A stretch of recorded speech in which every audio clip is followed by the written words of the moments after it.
Hello mga ka-Katies. Welcome back sa akin channel. Ari naman ang inyong feeling vlogger. So subong mga ka-Katies, subong adlaw is a very special day because I want you to meet someone, no? So we have pasensya na mga ka-Katies, kung daw medyo bago lang kita bugtaw kinadamdam ko gid, ginadibdib ko gid, no? Subong ang mga tion kung sa diin naga-work from home kami. So before ako kay nagpulaw na ako kagabi kay I'm a night person, mahilig ako magpulaw. So subong nga aga na adlawan ako bugtaw. And pag bugtaw ko kape-kape, and then syempre hindi man adlaw, OA naman ay ako over naman tayo sa kaadlaw. So I just woke up mga 7, no? Tapos ligid-ligid gamay, bangon mga 7:30. That's it. And today, syempre mabalik kita sa ating topic. So subong mga ka-Katies, pasensya ko mga haggard lang ang anyo manenay. So ari mga ka-Katies, I would like you to meet the newest family member of the Wilson family. Syempre, hindi madula kami here. So hindi lingid sa inyo kaalaman, no? So i-welcome naton siya sa amon nga family. Ay. So, hello! That's Ara, si Sofia. Say hi, Sofia, to the vlog! Ara, si Sofia, mga ka-Katies.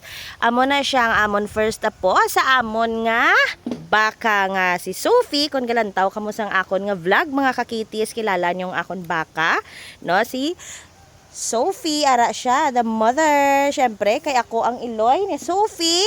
Apo ko na si Sofia. Gingalana naman sa kabataan ko, si Sofia naman siya ko, no? Kay si Sophie, it's a girl, of course, mga ka-Katies. It's a girl. And that's all, mga ka-Katies. Gusto ko gid i-share sa inyo. Kay this is our first tinday, no? Sa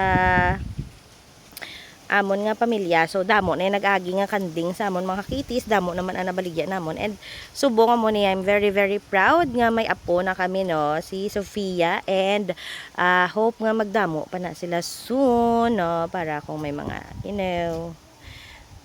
lang mahilig lang kami magano kay para may ano man kami, kumbaga may araman kami bisihan diri sa balay, no.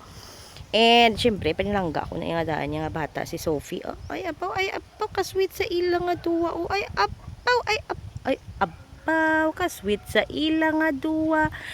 Yes, of course, ina-share ko gid sa inyo because I want to share mga happy moments ang amon nga life diri sa umano, mga ka-Katies. Nagapangalipay gid kami, no.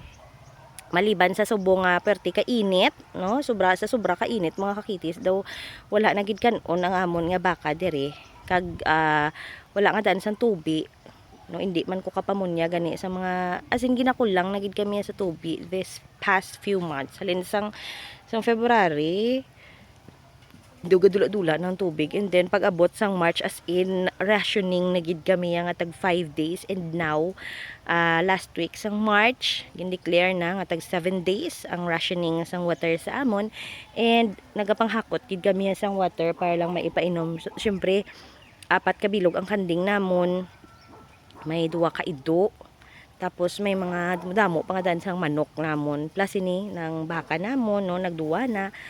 Ay grabe, kabulay-budlay gid siya.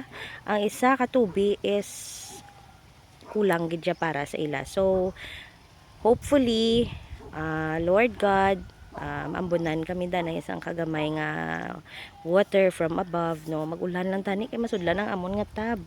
Maski pamunyag lang gid siya sa mga tanom, mga ka-Katies. Amo lang gid ang pangayo namon.